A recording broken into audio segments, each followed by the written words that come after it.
Jesus falou algumas vezes para algumas pessoas: seja feito conforme a sua fé. Sabe o que ele está dizendo? Você vai experimentar de Deus, não depende do quanto poder ele tem, depende do quanto você entende o que ele pode e quer fazer por você. Eu e você não podemos parar, eu e você não podemos estacionar o tempo todo. Deus está dizendo: me permita aumentar a imagem que você tem de mim, a percepção que você tem de mim, a compreensão de quem eu sou, da minha grandeza, dos meus atributos. Por quê? Porque ele tem necessidade? Não, porque nós temos. Amém, pessoal? Tá todo mundo bem hoje? Olha quanta gente aqui dentro, sabe, lá fora tem mais do que aqui dentro. Lá no auditório novo lá, eu vi as fotos agora, lotado de pessoas. Quantos de vocês estão prontos para receber algo de Deus? Como é que está a sua fé para receber uma palavra de Deus para a sua vida? Hoje, privilégio, grande amigo nosso da nossa igreja, alguém que tem investido em minha vida durante muitos anos, mas especialmente nos últimos 6 anos, que foram anos do nosso maior crescimento, né? Então tem sido uma bênção tão grande para a minha vida, o pastor Luciano. Muitas vezes nós sentamos, almoçamos, investimos. Ele vindo aqui muitas vezes, eu acho que no início aqui de CG, muitas vezes. Então quero que vocês deem uma boa-vinda aqui ao grande pastor Luciano Subirá.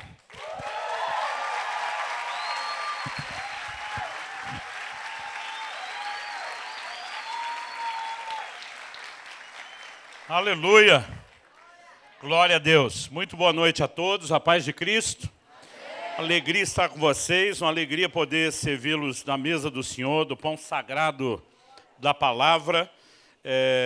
Quero mandar uma saudação especial para a turma que está no telão, esses heróis, que eu imaginei que eram heróis só de estar sem ar-condicionado. Apesar que a notícia é que aqui dentro está funcionando não, tá, gente? Para você que está aí fora não ficar com inveja. Assim que terminar de pregar aqui, eu vou dar um pulo aí no telão, orar com vocês também. Eu sei que no reino espiritual não tem diferença, mas pelo menos a gente passa a dar um oi para vocês aí no final. Para vocês também nos acompanham online, eu creio que Deus fará algo especial aonde você estiver. Creia nisso em nome de Jesus. Antes de compartilhar a palavra, quero aproveitar e divulgar para vocês. Acabamos de lançar, há poucos dias atrás, meu livro, que até então é o mais recente. O Cuidado do Corpo, Sabedoria Bíblica para o Bem-Estar Físico e Espiritual. Como eu pretendo falar do assunto, não vou gastar tempo tentando te convencer que o livro é importante. Eu espero fazer isso ao longo da mensagem. Espero que ninguém levante e vá embora antes de eu terminar. Porque às vezes, quando a gente começa a falar do assunto, tem uns que dão glória a Deus, tem uns que fazem cara feia. Mas vocês estão prontos para receber a palavra de Deus? Abra sua Bíblia, por gentileza, na carta de Paulo aos Efésios, no capítulo 5 e no verso 29. Efésios, capítulo 5, verso 29. A respeito do livro, além de estar à disposição no final, por um preço menor do que o de capa, parcelado em até 12 vezes sem juros. Nós também vamos estar autografando, assinando os livros, para quem tiver paciência de ficar um pouquinho mais no final. Acho que era isso. Esqueci algo, Felipe? Não? Você pediu para eu falar bem de você, alguma coisa assim? Não, que eu não... Ok. Eu queria te agradecer por ter aceitado meu pedido de vir aqui. Eu queria que vocês me ajudassem, gente. O pastor Felipe não me chama. Ele fica achando que minha agenda é difícil e eu tenho que ficar me oferecendo. Eu passo vergonha sempre de pedir para vir aqui. Efésios capítulo 5, verso 29. O texto sagrado diz: porque ninguém jamais odiou seu próprio corpo. Ao contrário, o alimenta e cuida dele, como também Cristo faz com a igreja. Vou repetir mais uma vez. Porque ninguém jamais odiou seu próprio corpo. Ao contrário, o alimenta e cuida dele, como também Cristo faz com a igreja. Meu Deus, pedimos que o Teu Espírito ilumine os olhos do nosso entendimento, nos permita mais do que ter mera, ó Deus, argumentação, arrazoar meramente humano, intelectual, natural. Nós oramos que a Tua palavra resplandeça no íntimo de cada um de nós, pela ação poderosa do teu Espírito da verdade, para que ela cumpra o propósito pelo qual o Senhor a tem liberado, para que ela trabalhe em nós, para que ela produza não apenas, ó Deus, alinhamento doutrinário, um novo entendimento, mas que ela nos conduza a um lugar de resposta, que te honre, te exalte e te glorifique. A nossa oração em nome de Jesus. Amém. Bom, o apóstolo Paulo, no capítulo 5, está falando a respeito do relacionamento entre homem e mulher, e ele segue o paralelo do trato de Cristo para com a sua igreja. Ele diz que a mulher deve ser submissa ao marido, como a igreja deve submissão a Cristo. Ele diz que o marido deve amar a sua esposa, como Cristo amou a igreja e se entregou por ela. E à medida que ele vai estabelecendo esse paralelo, ele entra no assunto que lemos no verso 29. Ninguém jamais odiou o seu próprio corpo, ao contrário, o alimenta e cuida dele. Outras versões, em vez de alimenta, diz o nutrem, né? E cuida dele, como também Cristo faz com a igreja. Então a ideia do cuidado do corpo aqui é apresentado como um paralelo de como Cristo cuida do seu corpo, que é a sua igreja. Mas nós podemos reconhecer que, enquanto nosso Senhor andou e caminhou por essa terra, ele também cuidou do seu corpo físico. Ele não apenas cuida do seu corpo místico, espiritual, que é a igreja hoje, mas a mesma Bíblia que relata que Jesus teve fome, relata que ele também comeu. A mesma Bíblia que relata que ele teve sede, relata que ele também bebeu. A mesma Bíblia que registra que ele cansava, também registra que ele descansava e dormia, né? O que é mencionado como parte do descanso. E digo isso por quê? Porque existe uma mentalidade, infelizmente eu diria, até predominante, embora nos últimos anos a gente veja numa escala maior, uma mudança de entendimento, de pensamento. Existe da parte de muitos de nós uma espiritualização do assunto da saúde, do cuidado do corpo, e que eu creio que Deus quer tratar conosco. O que eu quero compartilhar com vocês é fruto de um processo que já vem há mais de 15 anos acontecendo na minha própria vida. Como o apóstolo Paulo falou, com a consolação que nós somos consolados, nós consolamos os outros. Aquilo que Deus faz na nossa vida nos dá a autoridade para repartir, para transbordar, para compartilhar, né? E provavelmente muitos de vocês não me conheceram nessa época, que não tem muito material na internet dessa época, mas eu já cheguei a pesar 153 quilos. Né? Estou falando assim de cerca de 65 quilos praticamente a mais do que eu estou hoje. Então, de vez em quando alguém fala, não, pastor, eu vi um vídeo outro dia na internet, da época que o senhor era gordinho. Eu falo, não, se você viu um vídeo na internet, já é a fase 2. Porque a fase 1 era os 153 quilos. E aí o que é que aconteceu comigo? Eu tive alguns problemas de saúde. Eu me lembro que mais ou menos em 2008, isso deve ter sido na virada de 2007, no máximo início de 2008, uma pastora muito amiga nossa, Rosela Infátio, lá da Itália, eu tinha estado ministrando com eles lá em 2003, 2005 e 2007. Eu lembro que ia, na época, mais ou menos a cada 2 anos. Então, eu imagino que isso ou foi no final de 2007 ou início de 2008. Ela veio ao Brasil e, junto com ela, estava uma amiga, uma discípula da igreja dela, que, coincidentemente, também era médica. Essa médica, apesar de italiana, falava bem o português, então a gente conseguiu se entender muito bem. Quando elas entraram em casa e essa médica observou o meu tamanho, ela disse, pastor do céu, cada vez que eu te encontro, o senhor está maior. E ela falou assim, desculpa, eu sou médica, eu não consigo não tocar no assunto. Ela disse, eu fico preocupado com a sua saúde. O senhor tem feito check-up? Falei, tenho. Ela disse, quando foi o último? Falei, uns 2 meses atrás. Ela disse, e aí? Falei, aí que está tudo bem. Quando eu falei, está tudo bem, ela já me olhou com a cara de não acredito. Quando ela fez a cara de não acredito, eu já virei para minha esposa e falei, Kelly, pega os exames. Tipo assim, vamos esfregar na cara dela. Né? E quando eu falei, pega os exames, ela, não precisa. Eu falei, você está olhando com a cara que não acredita no que eu estou falando? Ela falou, difícil acreditar que o senhor com esse peso esteja bem, mas se o senhor está falando, eu não vou olhar exame nenhum.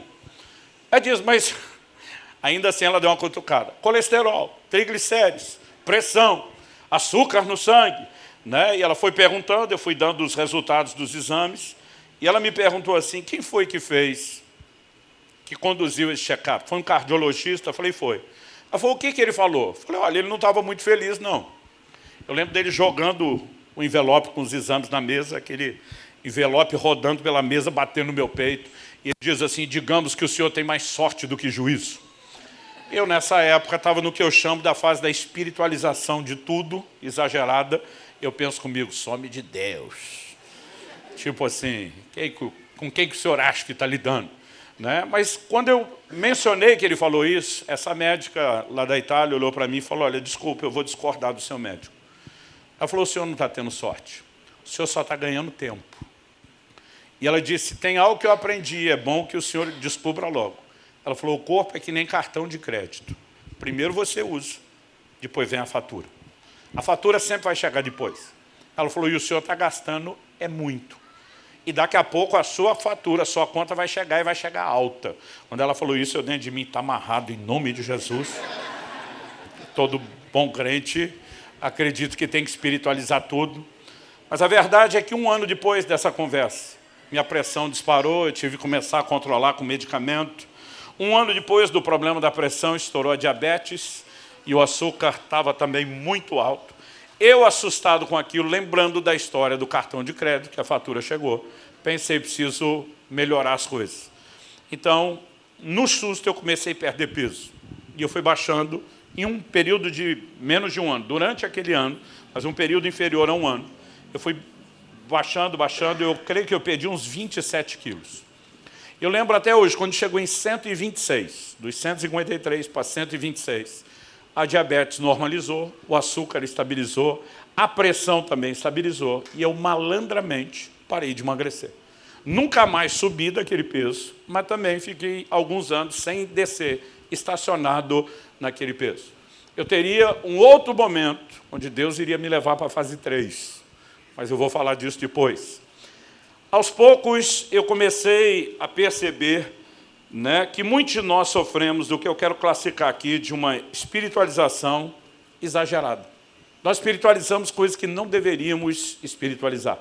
Eu creio que alguns erram por não espiritualizar nem o básico que deveriam, mas outros de nós erramos por conta de outro excesso, que é espiritualizar também o que não deveria. Então, me deixe te dar um exemplo. Em Mateus, no capítulo 4, no verso 4, quando está sendo tentado pelo diabo no deserto, Jesus diz o seguinte, nem só de pão viverá o homem, mas de toda palavra que sai da boca de Deus. Então ele está dizendo que como eu e você não somos apenas matéria, eu e você precisamos mais do que o alimento do corpo. Nós precisamos da palavra de Deus, que é o alimento para o nosso espírito. Mas nós também não podemos ir para o outro extremo, deixar, né, a ideia de que o corpo precisa do alimento de lado e dizer que nós também só vamos viver de alimento espiritual. Porque desde que Deus criou o ser humano, aliás, Deus diz isso para Adão lá no Éden, você pode comer de toda a árvore que há no jardim, mesmo tendo plena comunhão com Deus, antes do pecado, Deus olhou para o homem e disse, seu corpo precisa de nutrição.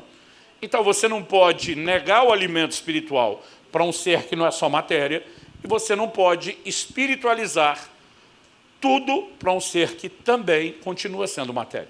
Em João 3,6, Jesus explica o que é nascido da carne é carne, o que é nascido do espírito é espírito. Quando você nasce de novo, nasce espiritualmente, precisa de alimento espiritual, mas não deixou de ter carne e não deixou de ter necessidades em relação ao seu corpo que são naturais. É por isso que a Bíblia fala de não apenas alimentar, mas cuidar do corpo.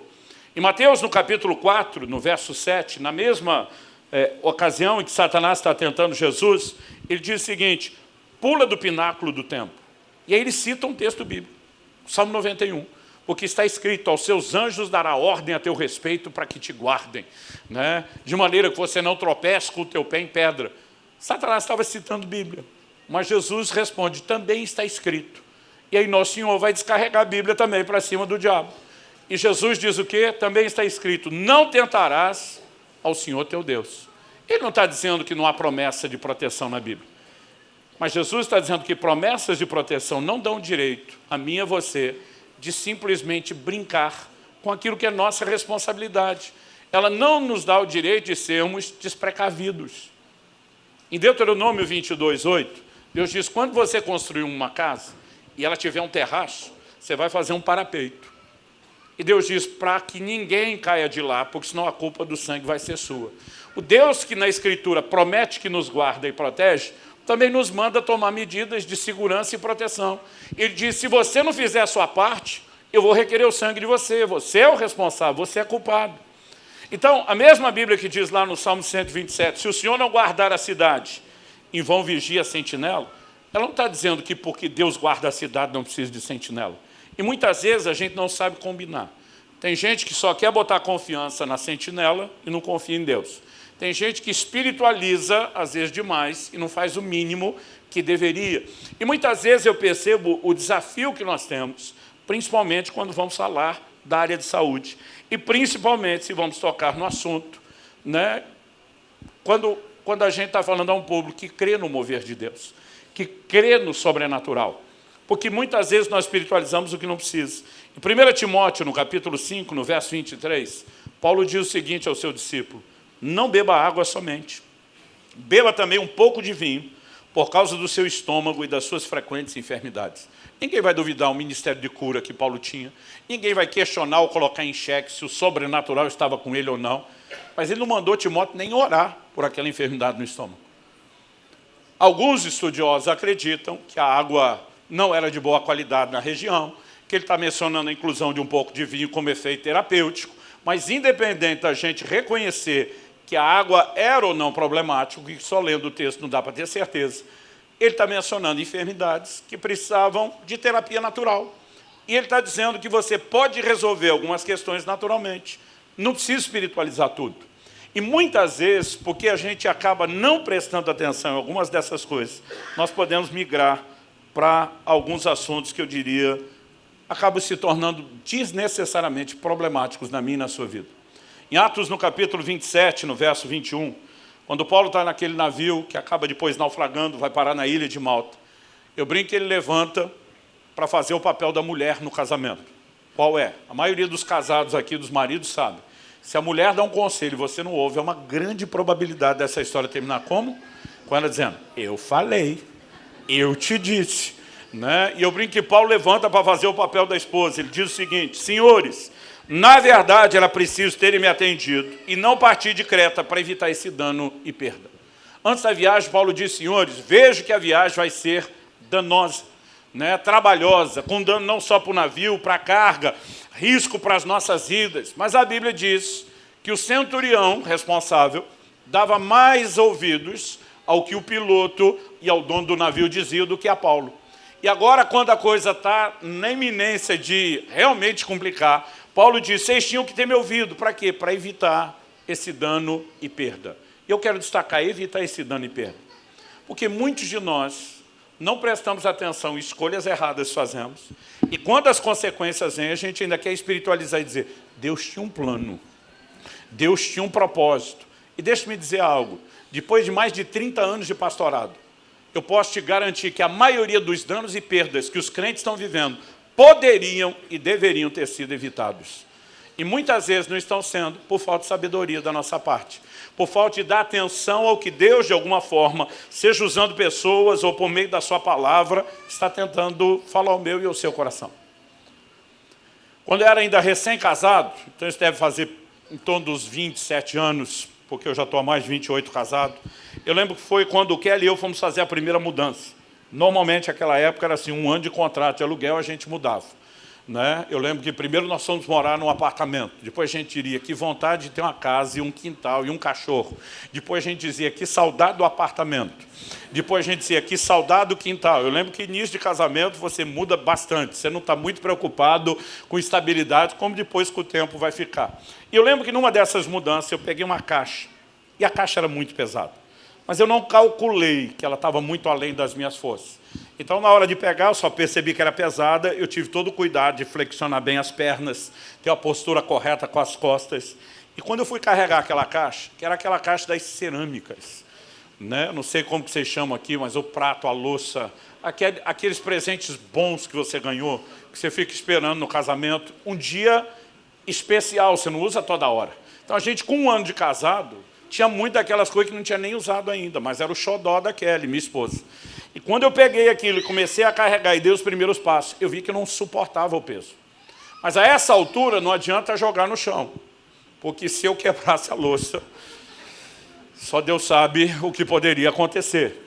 Então, eu tentando salvar a louça, eu abaixei rápido, sem o cuidado que eu tive na hora de levantar. Resultado, eu lembro de ter ouvido o estalo das minhas costas a hora que eu abaixei.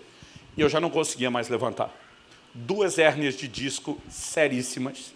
Eu fiquei 15 dias sem conseguir sair da cama, 1 mês com dificuldade de andar, porque elas começaram a pinçar o ciático. O negócio foi tão feio que eu implorava para o médico. O ortopedista estava me atendendo, era da igreja, eu implorava para ele me dar morfina, para você ter uma ideia do nível de dor que eu estava sentindo. Ele um dia olha para mim e falou, pastor, vou ser honesto com o senhor, nem cirurgia resolve o seu problema. Isso aí foi mais sério do que o senhor imagina. Então eu lembro que ele olhou para mim e falou assim, ou o senhor aparece com uma dessas histórias que conta no púlpito, ou o senhor vai ter dificuldade de mobilidade o resto da vida. Eu falei, pois você vai ter uma dessas histórias que eu conto no púlpito. 6 meses depois, minhas costas estavam curadas por intervenção de Deus. Eu tive 3 intervenções parecidas, porque eu voltei a ter outros tipos de problemas, e por 3 vezes Deus me curou. Na terceira, eu lembro do Espírito Santo falar assim, eu não vou suspender para sempre as leis da natureza em seu favor. Eu, honestamente, não posso dizer para você que eu entendi tudo no dia, mas eu sabia que ele estava me dando algum tipo de ultimato. Eu sabia que era alguma ameaça, alguma correção, mas, honestamente, aquilo não estava claro, porque durante muito tempo a minha forma de pensar foi errada. E muitas vezes nós, os que cremos no sobrenatural e temos visto e vivido os milagres, a gente dá uma exageradinha a mais do que os que não vêm. Eu lembro ainda garoto, meu pai dizendo, citando João 11:39, quando Jesus, antes de ressuscitar Lázaro, ele lhe dá uma ordem, tirai a pedra. E meu pai dizia, o que só Deus pode fazer, que é ressuscitar morto, ele nunca vai terceirizar, porque a gente não pode. Mas o que nós podemos fazer, que é rolar pedra, ele não faz questão nenhuma de fazer no nosso lugar. Eu nunca relacionei o que ele falava com o que eu vou pregar nessa noite. Mas eu precisei passar por um processo, né, de conserto da minha forma de pensar. E a primeira coisa ligada à saúde foi Deus me confrontar nesse assunto do que eu estou chamando aqui e definindo de espiritualização exagerada. A segunda coisa que Deus começou a trabalhar comigo é um outro conceito de responsabilidade que muitos de nós temos em relação à morte e o dia da partida. Eu lembro de pessoas que vinham chamar a minha atenção, preocupadas com o meu peso. O peso é só um dos indicadores de falta de cuidado. Tem gente que não está com problema de peso, mas a saúde está complicada. Agora, não adianta dizer que a gente está com excesso de peso e que não vai dar problema. Daqui a pouco eu mexo nesse assunto de novo. Mas eu lembro que um irmão veio me confrontar, falou, Subirá, pelo amor de Deus, nós não podemos te perder. Você tem que viver bastante, filho. Você tem um dom para servir o corpo de Cristo. Olhei para ele e respondi, citando Paulo, para mim o morrer é lucro. Estar com Cristo é incomparavelmente melhor. Aí ele olhou para mim e falou, se tu der a sorte de morrer. Falei, como é que é? Ele falou, não, porque gente que não se cuida que nem você, normalmente termina numa cama e não morre. Não morre e ainda fica azarando a vida de todo mundo da família que tem que ficar cuidando. E aí aquilo me chocou, porque eu nunca tinha pensado nessa hipótese. Eu só imaginava que um dia caiu o disjuntor, desligava alguma coisa, você estava lá no céu e simplesmente partiu dessa para uma melhor. Mas, de repente, parar para pensar que eu poderia estar gerando uma situação complexa foi novidade para mim até aquele momento. Eu sei que muitas vezes eu dizia para alguns, né, gente, a hora que estiver aqui, nós vamos embora e está tudo bem. E um dia alguém me falou, cara, não foi bem isso que Paulo falou lá em Filipenses, não. No mesmo texto que você está citando, que diz que o morrer é lucro, que estar com Cristo é incomparavelmente melhor, ele diz, mas, se ficar mais tempo, me permite ter mais fruto do meu trabalho no meio de vocês, Paulo diz, eu escolho ficar. Em outras palavras, o que ele está dizendo? O céu pode esperar. Nós vamos ter a eternidade toda, gente, para usufruir do céu. Mas você só tem essa vida para cumprir o seu propósito. E aquilo que Deus tem para fazer através de você. A sua única chance e oportunidade é nessa pequena janela de tempo dentro de toda a eternidade, enquanto você está aqui nessa terra, nessa vida. E, de repente, nós começamos a abraçar mensagens como essa, né? Quase como se o dia da morte fosse um pré-determinismo, um fatalismo da parte de Deus. Aliás, em mais de 30 anos de pastorados, tem uma frase que eu ouvi ser repetida em velório, da boca de crentes e não crentes, pois é, quando chega a hora de alguém partir, não há nada que possa ser feito. E nós precisamos questionar esse tipo de crença no nosso meio. Porque Eclesiastes, capítulo 7, verso 17, diz assim, não seja demasiadamente perverso, nem seja tolo, porque você morreria antes da sua hora. Se há uma hora inflexível, que não muda, por que é que Deus diria na sua palavra que pelo nosso comportamento nós podemos morrer antes da hora? Aliás, há textos e promessas, como a que Paulo cita aos Efésios, quando ele menciona um dos 10 mandamentos, honra teu pai e tua mãe, para que tudo te vá bem e sejas de longa vida sobre a terra. Há princípios que se eu e você cumprimos e praticamos, a Bíblia diz que nós vamos viver mais. Há outros, se nós quebramos, ela diz que nós vamos viver menos. Então, se é possível viver mais ou menos com escolhas que fazemos, de onde que nós tiramos que tem um dia inflexível e que a gente não tem responsabilidade nenhuma em relação a isso? Mas, de alguma forma, talvez seja uma extensão dessa mentalidade de espiritualidade exagerada, a gente também erra em relação à maneira de pensar o dia da nossa partida e a responsabilidade que a gente tem. Mas, pastor, se a Bíblia diz que pode morrer antes da hora, então tem pelo menos uma hora ideal, generalizada para todo mundo? Sim. Jó capítulo 5, verso 26 diz: em robusta velhice você descerá à sepultura, como se recolhe o feixe de trigo no tempo certo. O que é o tempo certo? Não adianta recolhê-lo verde, é na hora que ele está maduro. E a fase onde somos considerados maduros, genericamente, podemos falar de exceções, temos o caso de mártires, né? Mas genericamente é a robusta velhice. Aliás, o livro de Jó diz no capítulo 42, no verso 17, e assim Jó morreu após uma longa velhice.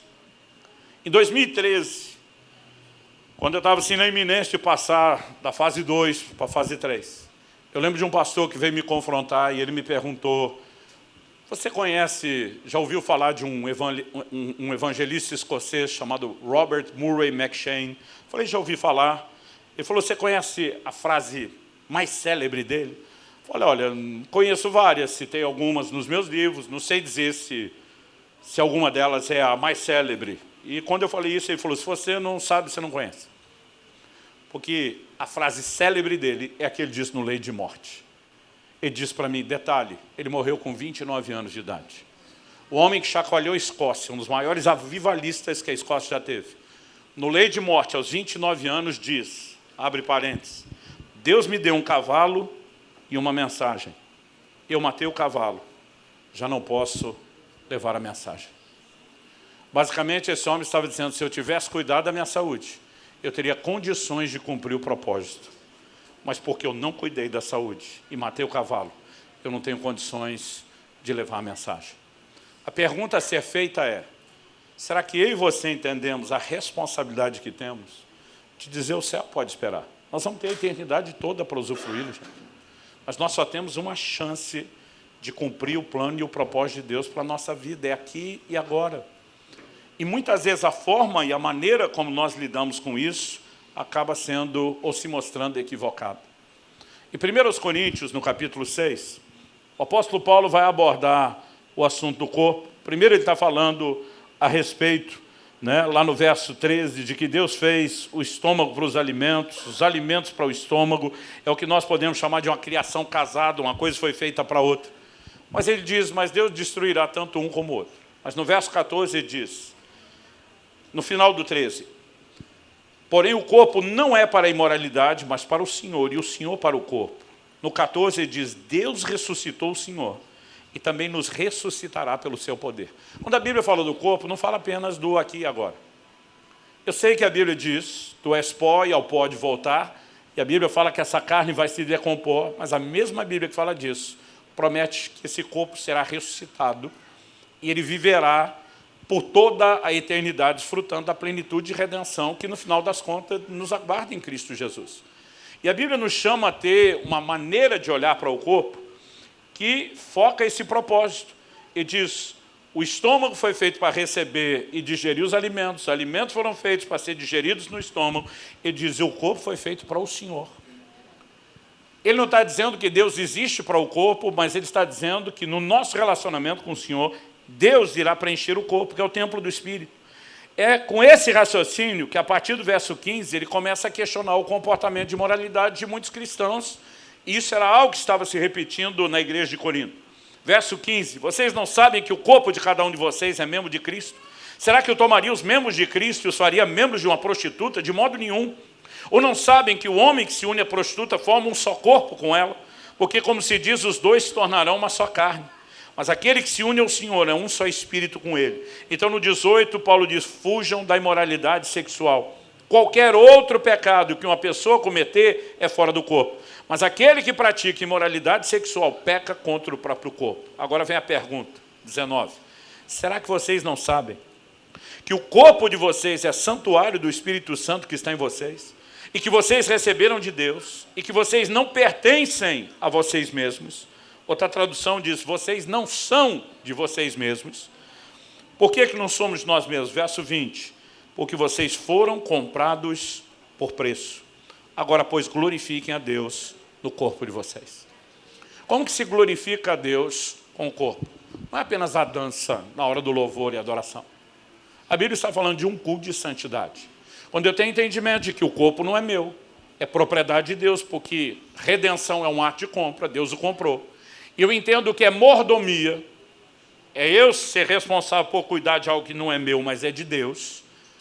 E eu, com o conceito correto de mordomia, zelo por aquilo que é de Deus. Então, o meu cuidado com o corpo se transforma num ato que glorifica a Deus. Agora, a pergunta é, esse cuidado com o corpo é apenas mantê-lo longe da imoralidade? Ou quando a Bíblia fala do cuidado com o corpo, envolve algo mais? Quando eu olho para as Escrituras, eu vejo um pacote de coisas que está relacionado ao cuidado do corpo, que envolve esse culto de santidade, mas que não pode ser negado.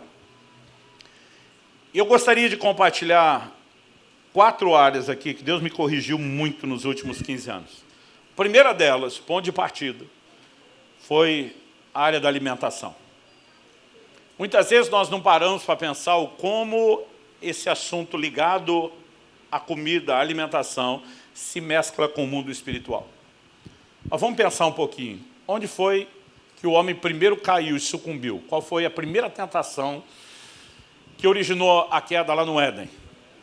Está relacionado com o quê? Comida. A proposta em si não era meramente comida, mas vem mascarada com ela. Por que é que Esaú vendeu o seu direito de primogenitura?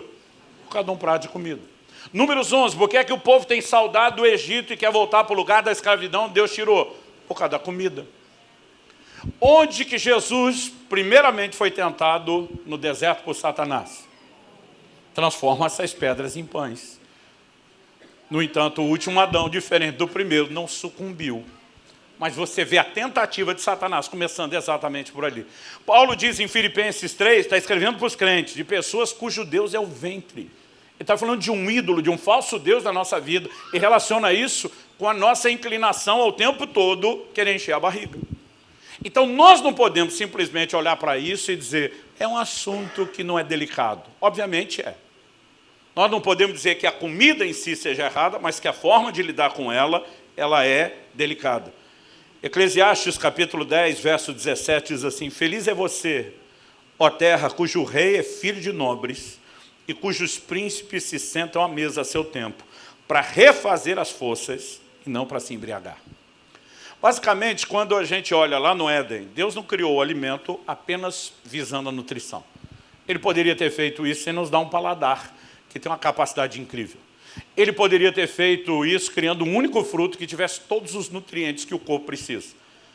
E aquele fruto ia ter o mesmo tamanho, o mesmo cheiro, a mesma cor, a mesma textura, o mesmo sabor, né?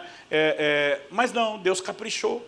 Você vê toda a diversidade de frutos, cores, sabores, cheiros, tamanhos, texturas, frutas sazonais. Você fica esperando a estação voltar para poder dizer agora é hora de comer aquilo de novo. Então é evidente que Deus, além de nutrição, também estava nos oferecendo prazer. Mas o problema é que muitas vezes a gente olha para alguns prazeres e diz, não, isso aqui é muito errado. Mas o crente, de alguma forma, ele tem uma compensação.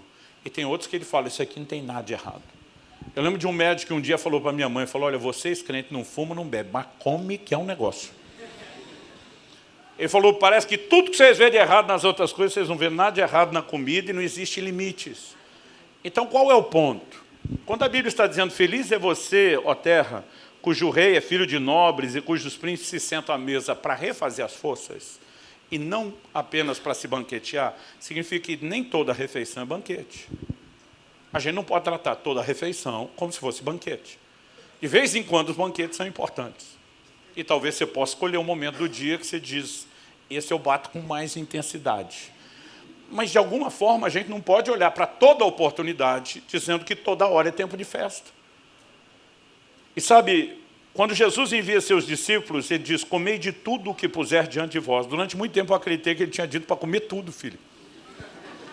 E demorou para eu descobrir a diferença entre comer de tudo e comer tudo. E eu literalmente comia tudo que botasse na frente. Um dia eu queria repetir, e meio envergonhado, porque ninguém estava repetindo, eu quis dar base bíblica. Eu falei, gente, acho que eu vou pegar mais um pouco de comida, porque quando o anjo acordou Elias, mandou ele comer de novo, então é bíblico repetir. Quando eu falei isso, um falou, mas depois ele andou 40 dias, quanto é que você vai andar depois de repetir? Eu lembro que eu olhei para ele e falei, ignorante, não sabe brincar? Mas de alguma forma, a gente sempre quer espiritualizar mais do que precisa. E Deus começou, em primeiro lugar, a tratar comigo questões ligadas à quantidade. Mas depois ele começou a tratar comigo elementos ligados à qualidade dos alimentos. Se você puder, me acompanha rapidinho, em 2º livro de Reis, capítulo 4, a partir do verso 38. Romanos 15, 4 diz que tudo quanto foi escrito para nosso ensino foi escrito. 1 Coríntios 10, 11 diz que essas coisas que aconteciam com a nação de Israel, então lá na Bíblia, foram escritas para nossa advertência e para nosso exemplo. E aí, eu um dia estou lendo esse texto, 2 Reis 4, de 38 a 41, diz assim, Eliseu voltou para Gilgal, e havia fome naquela terra. Quando os discípulos dos profetas estavam sentados diante dele, Eliseu disse ao seu servo, põe a panela grande no fogo e faça um cozido para os discípulos dos profetas. Então dele saiu para o campo a fim de apanhar ervas. Ele achou uma trepadeira silvestre. Estou lendo aqui na Nova Almeida atualizada. É o que a gente chama de uma tradução por equivalência, não por literalidade. Ela tenta nos dar aquilo que a gente entende melhor. Mas o original diz que ele achou colossíntidas. Daqui a pouco a gente diz o que é isso. E colhendo os frutos, encheu sua capa com eles. Voltou para casa, cortou os frutos em pedaços e os pôs na panela, mesmo sem saber o que eram. Você pode repetir isso comigo? Diga, mesmo sem saber o que eram. Verso 40 diz, depois deram de comer aos homens, enquanto comiam do cozido, gritaram, morte na panela, homem de Deus, e não puderam comer. Mas Eliseu disse, tragam farinha. Ele a colocou na panela e disse, sirva às pessoas para que comam. E já não havia mal nenhum na panela. A ideia do texto é muito mais falar de uma intervenção de Deus através de Eliseu do que o poder terapêutico da farinha. Evidente isso. Nós não sabemos como é que descobriram que aquele rapaz tinha colocado as colossíntidas na panela. A Bíblia diz que ele não sabia o que era. Pode ser que alguém, quando experimentou, reconheceu o gosto. Pode ser que alguém começou a passar mal. O que eram as colossíntidas? Elas tinham um efeito laxante. Em pequenas doses, elas tinham uso terapêutico, especialmente para quem estava passando mal do intestino. Mas em grande quantidade, ela podia levar uma pessoa a experimentar um sangramento intestinal até a morte. E quando alguém gritou morte na panela, não era exagero. Então, eu não sei se alguém percebeu o sabor. Eu não sei se alguém já tinha começado a passar mal, ou se, porque era um grupo de profetas, alguém teve a revelação antes do problema acontecer. Porque dos profetas você pode esperar tudo. Aliás, você sabe como os profetas se cumprimentam quando encontram? Um olha para o outro e diz, você está bem, e eu como estou. Nunca pergunta, né? É um revelando o estado do outro. Então, pode ser que algum deles teve uma revelação. Eu não sei exatamente o que aconteceu, mas eu lembro de estar lendo esse texto e o Espírito Santo fala comigo. Qual o paralelo entre esse texto e a realidade de vocês hoje? Primeira coisa que eu pensei, falei, não faço a menor ideia. Então o Espírito Santo me fez outra pergunta. Por que a morte foi parar na panela? Falei, essa aí eu sei responder. Por causa da ignorância desse miserável, que botou lá o que ele não sabia o que estava botando dentro da panela. E nessa hora que eu falei da ignorância dele, o Senhor falou no meu coração, e quanto à ignorância de vocês, não tem colocado morte no prato e na panela de vocês. A maioria de nós não tem noção do que a gente come quando está ingerindo alimentos processados, industrializados. A gente tem noção do tanto de corante, conservante, saborizante, a lista dos antes é gigantesca. De quanta coisa errada a gente come e do dano que muitas vezes nós estamos fazendo ao próprio corpo. Mas de alguma forma a gente acaba, às vezes, só espiritualizando a coisa, como se eu e você não tivéssemos responsabilidade. E Deus começou a tratar comigo nessa área. 1 Coríntios 10, 31, dos versículos que eu mais declarei na última década e meia. O texto diz, portanto, se vocês comem ou bebem, ou fazem qualquer outra coisa, façam tudo para a glória de Deus. Eu, durante muitos anos, eu não comi, não bebi para a glória de Deus. E eu não tenho nenhum bom sentimento quando eu admito isso, a não ser tristeza e arrependimento de não ter entendido isso antes. E nós precisamos entender, né, o cuidado do corpo. Ele começa pela alimentação. Segunda coisa que Deus me chamou a atenção foi a questão do sobrepeso. Em 1 Timóteo, no capítulo 5, no verso 16, e um dia eu estava lendo esse texto assim, na minha leitura corrida, não era nada programado. E aí eu vejo Paulo falando o seguinte, se alguma mulher crente tem viúvas em sua família, socorra-as, para que a igreja não fique sobrecarregada e possa socorrer as viúvas que não tem ninguém. Então Paulo começa a falar no verso 3, socorra as viúvas são verdadeiramente viúvas, ou seja, que não tem arrimo de família, que não tem filhos nem netos que cuidem delas. As que tinham familiares, a família deveriam exercer cuidado e recompensar os progenitores. Mas as que não tinham arrimo de família, não tinham familiares para cuidar, então a igreja, como família da fé, iria abraçá-las. Mas Paulo está dizendo que as que tinham família tinham que ser socorridas pela própria família, e diz, para que a igreja não se sobrecarregue. E quando eu li isso, o Espírito Santo falou no meu coração, nenhuma sobrecarga é sábia. E eu lembro que eu parei, falei, ele vai falar comigo alguma coisa importante. Só que esperava uma revelação sobre a igreja, sobre o ministério pastoral. E eu fiquei esperando, falei, pode falar, senhor. E ele falou assim comigo, nem a sua sobrecarga de peso, sabe? Gente, parece uma coisa simples hoje. Mas foi como se assim, a noite virou dia, a luz entrou. De repente eu parei para pensar coisas que eu nunca tinha pensado. Se você constrói um prédio com uma estrutura de andares maior do que a capacidade do alicerce dele suportar, o que é que vai acontecer? Vai ruir, vai desmoronar. Porque não adianta você botar mais peso naquilo que não tem estrutura para suportar. Se você sobrecarrega um carro, e não importa se estamos falando do automóvel de passeio, de um utilitário com uma caminhonete, ou até mesmo um caminhão, e você bota mais carga do que ele suporta, provavelmente você vai comprometer, não é só a suspensão, você pode comprometer o próprio carro. Se você bota numa embarcação mais peso do que ela suporta, provavelmente ela vai sucumbir, naufragar. Mas de alguma forma a gente passou a acreditar que tudo bem se o nosso corpo carregar muito mais peso do que aquilo que ele foi projetado para carregar. E a gente não tem noção dos danos que nós estamos produzindo. E foi só nesse dia que eu entendi o que Deus falou quando me curou a terceira vez de um problema na coluna. Na primeira eu estava carregando mais peso do que deveria, não no corpo, eu ainda não estava tão grande. Nas outras duas, eu já estava carregando peso no corpo extra. E muitas vezes nós queremos que Deus fique resolvendo aquilo que a gente não quer resolver. Não demorou muito tempo, eu comecei a ter problemas nos joelhos, nas costas, porque as nossas juntas são as primeiras a gritar e reclamar e protestar. Mas o problema é que quando você começa a carregar muito peso, você não vai ter problema só nas juntas. É só uma questão de tempo. Os problemas vão se manifestar em muitas outras áreas. Então, quanto maior é o nosso corpo, que precisa ser irrigado e bombeado com sangue, mais o coração trabalha. E o coração de todo mundo tem sobrepeso, vai hipertrofiar, ele vai trabalhar mais. Nós vamos ter problema de pressão alta. É uma questão de tempo. A obesidade está tão relacionada hoje em dia com a diabetes, que os médicos já criaram uma expressão conjunta, eles estão chamando de diabesidade. Fala de obesidade com diabetes junto. Então, a maioria de nós não para pensar numa conta que vai chegar. E sabe, às vezes a gente até pensa que é sábio ter uma reserva e uma margem financeira para o final da vida, mas não investe numa margem de saúde para desfrutar aquilo que guardou depois. E eu e você precisamos olhar a longo prazo e perguntar o que é que nós estamos fazendo com esse corpinho que não é nosso, que é de Deus. Essa foi a segunda área que Deus me corrigiu. E eu lembro que eu baixei de peso da fase 1, dos 153, até a fase 2, 126. Quando resolveu diabetes, pressão alta, eu falei, está tudo bem. Como se eu não tivesse ainda sobrecarregando o corpo, só porque não estava sobrecarregando tanto quanto antes. Viria uma segunda correção, e daqui a pouco eu falo dela. Terceira área que Deus me chamou a atenção, descanso. Pensa no hiperativo. Eu sempre disse para todo mundo que dormir era perda de tempo.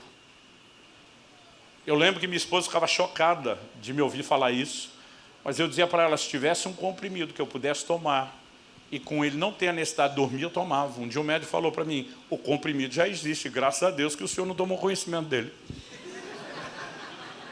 Porque eu sempre falei isso. Aí um dia eu estou numa conversa com o médico e falei, doutor, só não me peça para dormir 8 horas. Porque eu falei, passar um terço da vida dormindo é perder muito tempo. Ele olha para mim e diz o seguinte, você deve ser muito mais sábio do que o próprio Criador, não é verdade? Eu falei, como é que é? Ele falou, Deus criou o corpo com a necessidade de descanso de 8 horas. Mas você acha que tem um plano melhor do que o Criador. Ele falou, eu queria saber como é que você chegou ao ponto de acreditar que você sabe mais do que o próprio Criador. E eu nunca tinha pensado nisso. Eu estava colocando em choque a sabedoria do Criador. Eu lembro que ele olhou para mim e falou, Luciano, alguma vez você já esteve num daqueles parques maravilhosos lá de Orlando, na Flórida? E fazia pouco tempo que eu tinha ido a primeira vez. E eu estava deslumbrado. Falei, já tive. Ele falou, não é tudo lindo e maravilhoso? Eu falei, até demais. Ele falou, em algum desses parques que você foi lá, seja da Disney ou qualquer outro, você viu alguém dando manutenção ou fazendo limpeza? Eu falei, não. Ele falou, pensa bem. Pensei. Falei, não vi.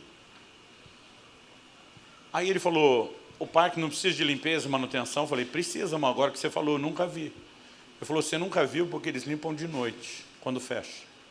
E a hora que ele falou isso, eu já entendi para onde ia a conversa. Ele disse, toda noite, quando você vai dormir, seu parque fechou. É hora de manutenção. Talvez você precise descobrir o que é que acontece quando você dorme, para você parar de chamar isso de perda de tempo. Porque limpar e dar manutenção na sua casa, você não considera perda de tempo. Aliás, seria um lixo viver lá dentro se não tivesse limpeza e manutenção. E por que você acha que o seu corpo pode viver sem? E, de repente, eu comecei a descobrir textos na Bíblia, como esse aqui, Marcos 6, de 30 a 32. Os apóstolos voltaram à presença de Jesus e lhe relataram tudo o que tinham feito e ensinado. Ele mandou a turma expulsar demônio, curar enfermos, pregar o evangelho, e eles voltam com o relatório. O texto é assim, ele lhes disse, Jesus agora, falando com os discípulos, que ele mandou e que vieram com o relatório de um ministério poderoso. Ele lhes disse, venham repousar um pouco à parte, num lugar deserto. Isso porque eles não tinham tempo nem para comer, visto serem muitos os que iam e vinham. Então foram de barco para um lugar deserto à parte. O mesmo Jesus que mandou essa turma para o ministério, diz, agora vamos sossegar um pouco, vamos tomar um fôlego, porque senão, como diziam os antigos, a rosca vai espanar e o parafuso vai perder utilidade.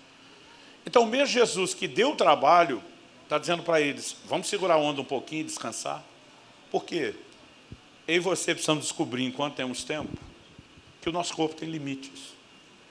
Eu lembro que no início do ministério, um dia alguém falou para mim, você tira férias? Eu falei, o diabo não tira férias. Aí um falou, por isso que a vida dele é um inferno. e a sua vai ficar parecida se você não aprender a descansar.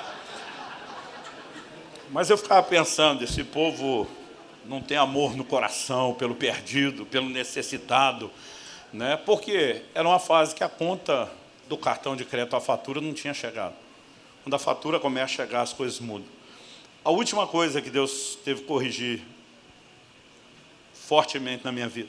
A primeira foi alimentação, a segunda, sobrepeso, a terceira, descanso. A quarta, que eu dei mais trabalho. Para não falar exercício físico, que assusta alguns, vamos falar assim, combater o sedentarismo. Fica mais bonito. A necessidade de movimento. Seu corpo foi criado, projetado por Deus, para ter movimento. Porque, diferente da nossa vida moderna, na maior parte desses milênios, a humanidade está aqui na Terra, se você seguir a conta desde Adão, a gente nunca teve tanto conforto como atualmente. As pessoas da antiguidade não tinham meios de transporte como nós temos. Não estou só falando de carro e moto não, gente. Nem bicicleta. A maioria, os poucos que tinham animais, usavam animal para o trabalho e para o transporte de carga, não para transporte pessoal. E quando você para pensar só no tanto que esse povo andava, é assustador. A Bíblia diz que o apóstolo Pedro sai de Jope, onde ele tem aquela visão no telhado, e ele vai pregar na casa de Cornélio, em Cesareia. A Bíblia diz que ele fez o trajeto em 2 dias. Você sabe qual é a distância? 60 quilômetros. Qual foi a última vez que você deu um rolezinho de 30 quilômetros num dia? Não significa que eles andavam essa distância todo dia, mas para o cara ter o condicionamento para conseguir andar, ele tinha que andar bastante. Mesmo que aquilo fosse acima da média, ele não daria conta de andar os 30 se não costumasse andar pelo menos uns 10.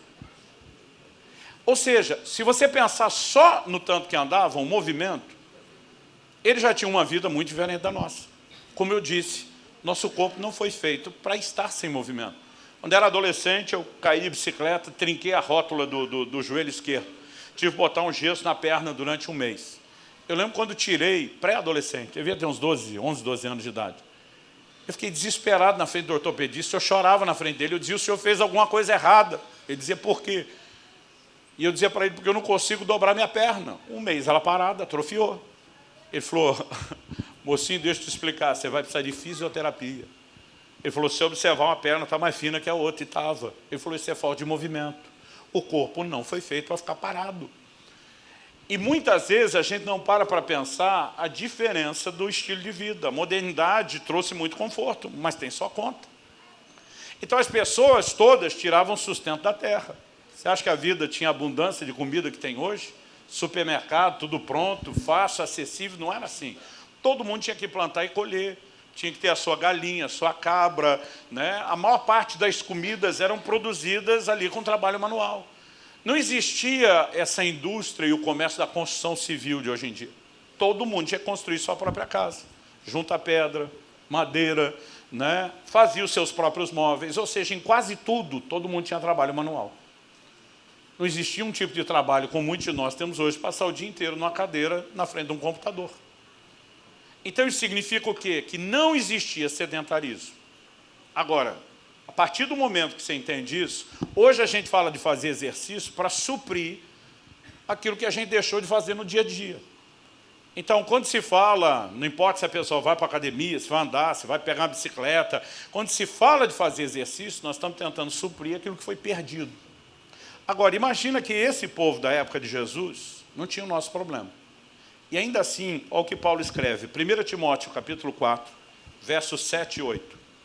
E diz, exercite-se pessoalmente na piedade, pois o exercício físico tem algum valor, mas a piedade tem valor para tudo, porque tem a promessa da vida que agora é e da que há de vir. De novo, eu vou fazer a observação. Estou lendo uma tradução aqui que é por equivalência. Ele diz, exercício físico tem algum valor. Já melhorou a frase. O original diz, o exercício físico é de pouco proveito. E por alguma razão, que eu não sei de explicar qual, a vida inteira eu lia que ele não tem nenhum proveito. Não é o que a Bíblia diz. Paulo está dizendo que ele é de algum proveito. Outras traduções dizem, ele para pouco é proveitoso.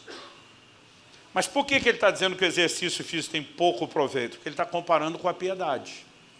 Ele diz, a piedade, diferente do exercício, tem a promessa da vida que é agora, terrena aqui, e da que há de vir, eternidade. A piedade não impacta só o seu hoje, ela impacta toda a sua eternidade. O exercício físico não vai impactar a sua eternidade, só o seu hoje. Na verdade, pela falta de exercício, alguns podem ir mais rápido para a eternidade até. Mas não vai mudar a eternidade. Pode acelerar a sua entrada, mas não vai mudar. Então, quando ele compara um com o outro, ele está dizendo, mais do que exercício físico, que tem algum proveito para a vida que é agora, nós temos que nos exercitar na piedade, porque ela tem a promessa de agora e depois. Agora, quando ele usa a expressão exercício físico, qual a palavra que o apóstolo Paulo usou lá no original grego? Ginásia. É a raiz da palavra ginásio, ou gin, academia. E aí Paulo não está falando do movimento normal das pessoas que andam e trabalham e já não eram sedentários. Ele está falando de uma cultura dos impérios greco-romano, que era de exercitar mesmo na academia, cuja mentalidade não era fazer isso meramente por saúde. Tinha muito mais a ver com a ideia de buscar definição, vaidade, culto ao corpo, do que meramente saúde. Mas mesmo a academia, que naquela época não era tão necessário quanto hoje, porque hoje é para suprir a falta do movimento, Paulo ainda disse que tem algum proveito. E de alguma forma nós pegamos isso, que hoje deveria suprir o que a gente já não faz, e a gente passou a classificar como se não tivesse nenhum proveito. O exercício físico não tem a ver só com a sua saúde cardiovascular ou perda de peso. Exercício físico vai produzir estabilidade hormonal. Se você quer prevenir demência na velhice, não tem nada que tenha tanto poder de prevenção à demência como exercício cardiovascular. A irrigação sanguínea no cérebro tem o poder de produzir o que os médicos estão chamando de neuroneogênese, a produção de novos neurônios. Agora, se você quer ter mobilidade na velhice, mais do que o cardio, que é o exercício aeróbico, você vai precisar do anaeróbico. Um pouquinho de resistência e força que te ajude a não ter muita perda de massa muscular para garantir a mobilidade. Um dia desse, alguém me perguntou, acho que foi há uns 2 anos atrás, pastor, o senhor está na pegada na academia? Eu falei, estou. Ele falou, mas parece o senhor, além do cardio, ainda faz musculação. Eu falei, faço. Ele falou, por quê? Eu falei, porque além de garantir minha saúde, eu quero cansar meus netos. Eu não quero que eles me cansem, eu quero cansar eles. E quando eles olham para mim hoje, falam, vovô, cansei. Eu digo, yes. Eu falo, estou cumprindo minha missão. Então, eu não quero só chegar lá na frente com a cabeça boa e o coração bom. Eu quero ter mobilidade para cumprir o propósito, para pregar o Evangelho. E Deus começou a me corrigir a respeito dessas coisas, a ponto de eu ter que estabelecer algumas mudanças. Mas antes de terminar, deixa eu falar da fase 2, para a fase 3 e para a 4, onde eu cheguei agora. Novembro de 2013, eu estava numa conferência em São Paulo, muito feliz porque eu ia conhecer um homem de Deus que eu ouvia falar muito dele, pastor Paulo Canuto. Principalmente quando eu estava pregando na Europa, as pessoas me perguntavam, você conhece o Canuto? Conhece o Canuto? Eu dizia, só de ouvir falar, nunca tinha encontrado ele, mas a gente ia falar na mesma conferência. Eu estava na torcida para que ele já estivesse na abertura, porque a conferência era de quinta a sábado, mas eu ia pregar na quinta à noite, sexta de manhã eu já viajava. E eu torcendo, e quando cheguei lá e preguei, ele estava lá. Então, depois do culto, serviram uma janta na igreja.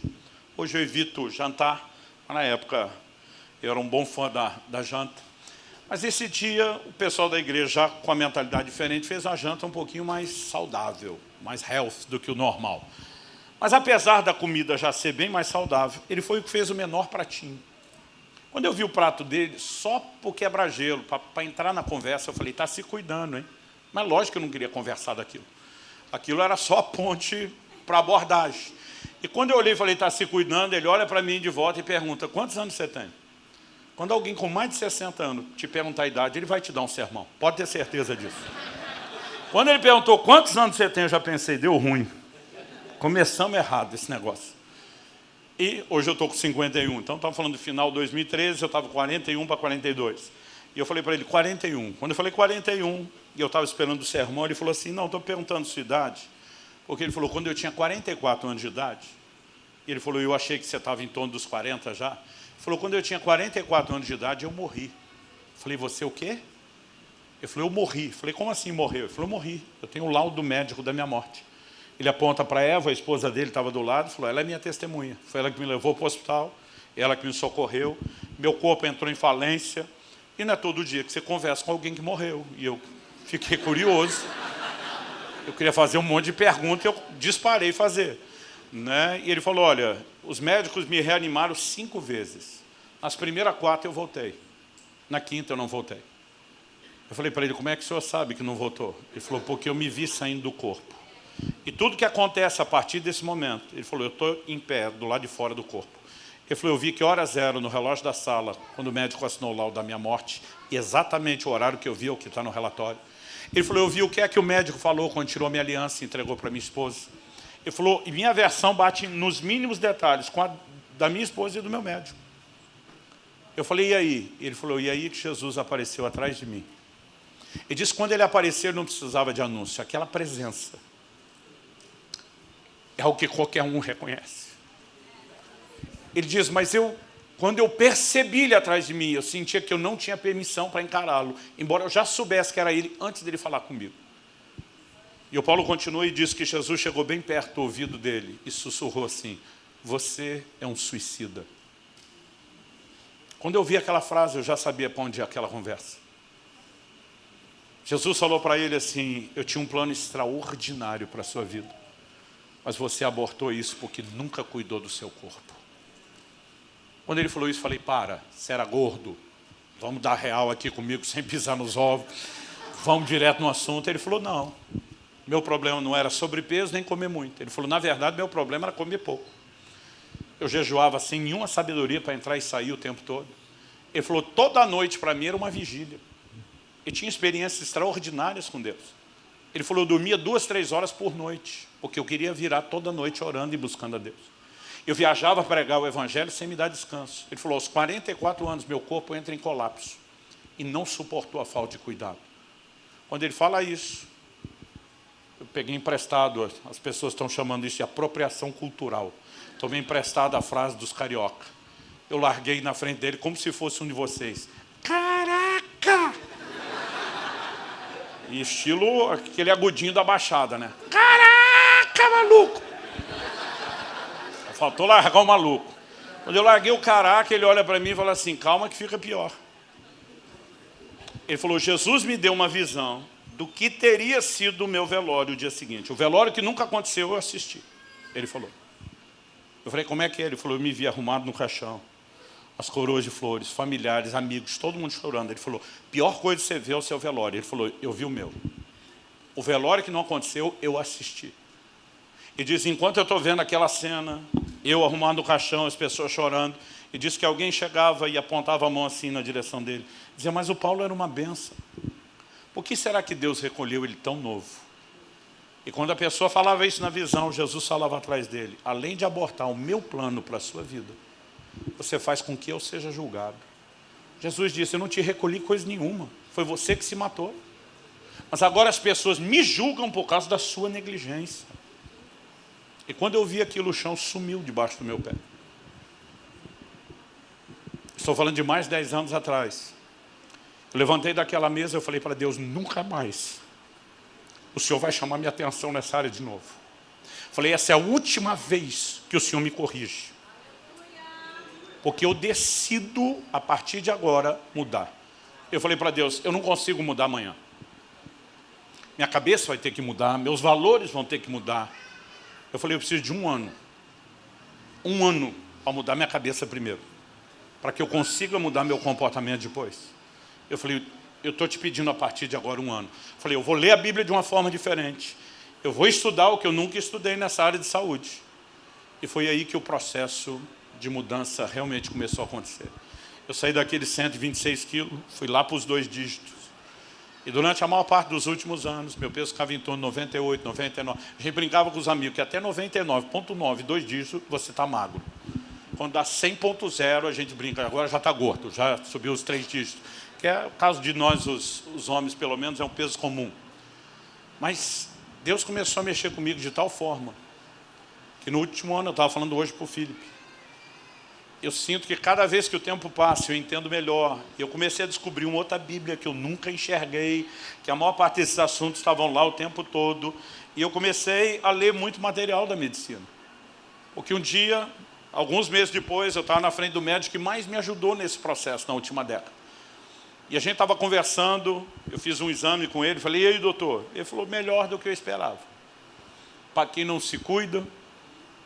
Eu falei, como é que o senhor sabe que eu não me cuido? Ele só deu um sorrisinho, tipo, com esse peso, com esse tamanho, não vai enganar ninguém. Né? Mas a gente começou a conversar, eu falei, não, Deus ultimamente está mexendo comigo. Contei para ele a história, que eu tinha ouvido os meses antes, que eu estava prestando mais atenção na Bíblia. E quando eu estou falando disso tudo, ele olha para mim e fala assim, Luciano, além de médico, eu também sou pastor e sou pregador. Não prego tanto quanto você, mas até que prego um pouco.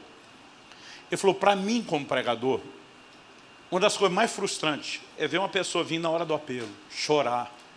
Aí você está olhando e pensa, agora vai. Mas saber que lá no meio da semana ele já esqueceu aquilo. Eu falei, é frustrante mesmo.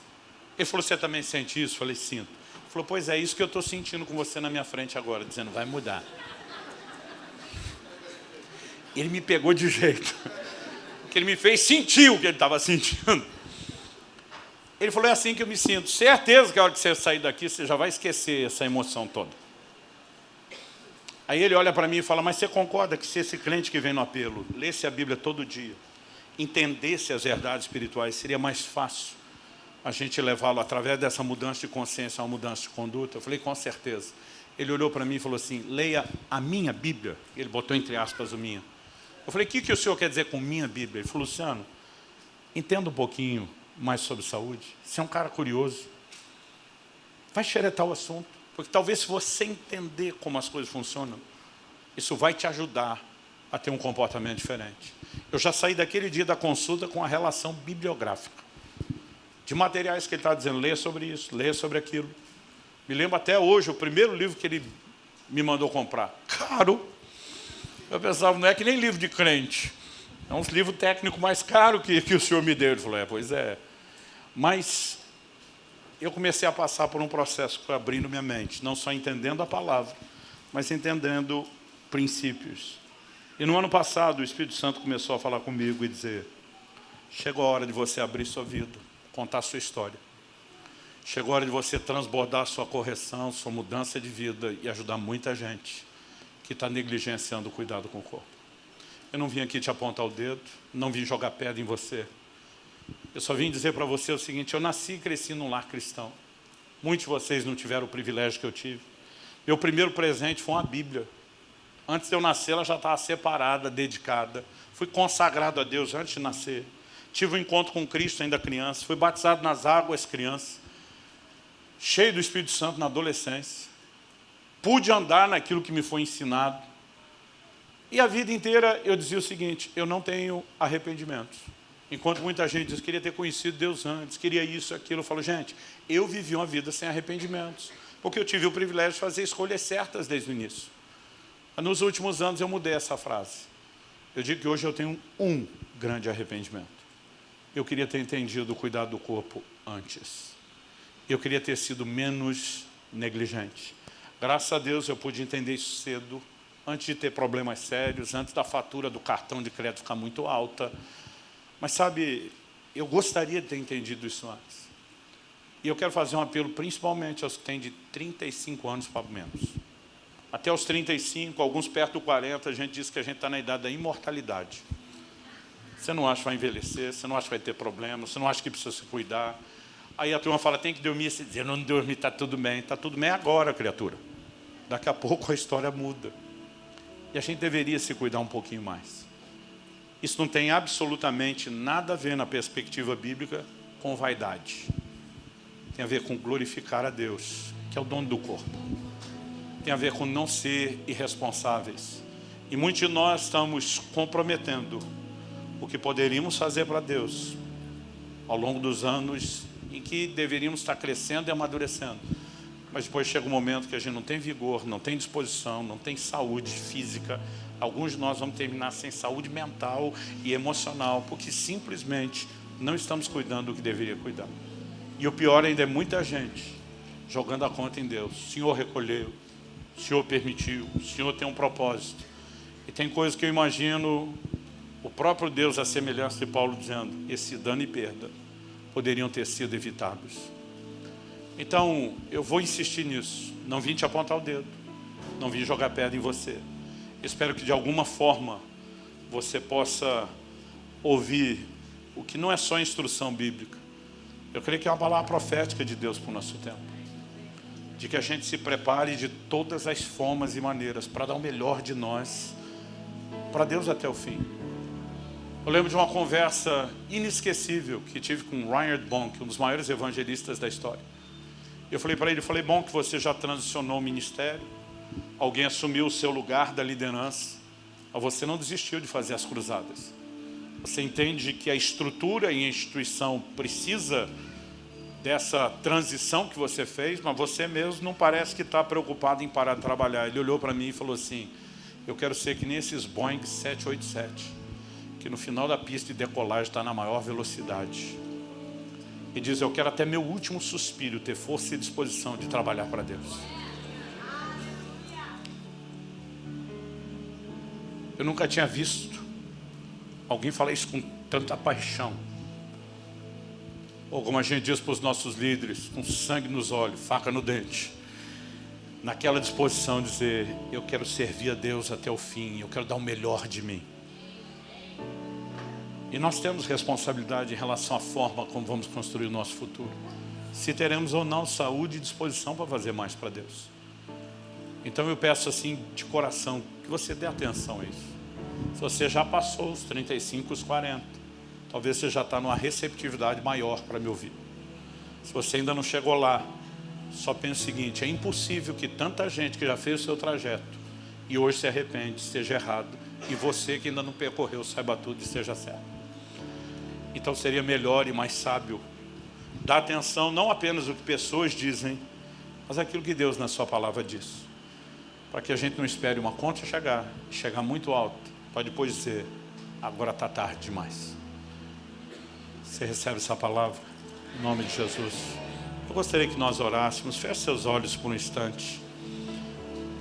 Meu Deus, nós te pedimos que nessa noite o Senhor nos permita ter mais do que instrução, mais do que orientação, mais do que ensino, mais do que alinhamento doutrinário. Eu oro por despertamento. Eu fui tão resistente por tanto tempo ao seu ensino, à sua correção. E honestamente, até hoje eu não consigo entender porque criamos fortalezas tão grandes que nos impedem de entender verdades tão práticas e simples.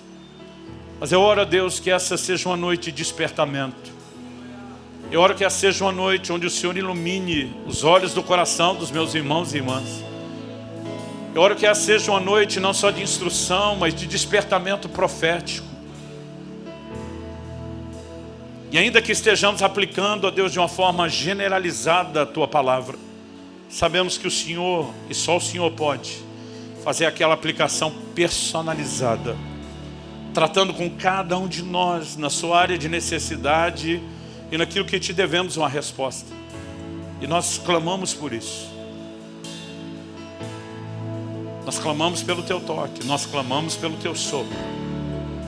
Não apenas aqui e agora, mesmo depois deixarmos esse lugar, que aquilo que ouvimos não caia no esquecimento e que o Senhor siga trabalhando isso dentro de nós. Nós oramos não apenas por continuidade, nós oramos por progressividade no entendimento e na capacidade de corresponder contigo. Nós oramos em nome de Jesus. Em nome de Jesus. E para a glória de Deus. Se você crê e concorda, diga amém. Fale com Deus por alguns instantes, do seu jeito, da sua maneira. Se você tiver condições e puder, fica o incentivo para que você aprofunde o que nós falamos e adquira o livro do Cuidado do Corpo.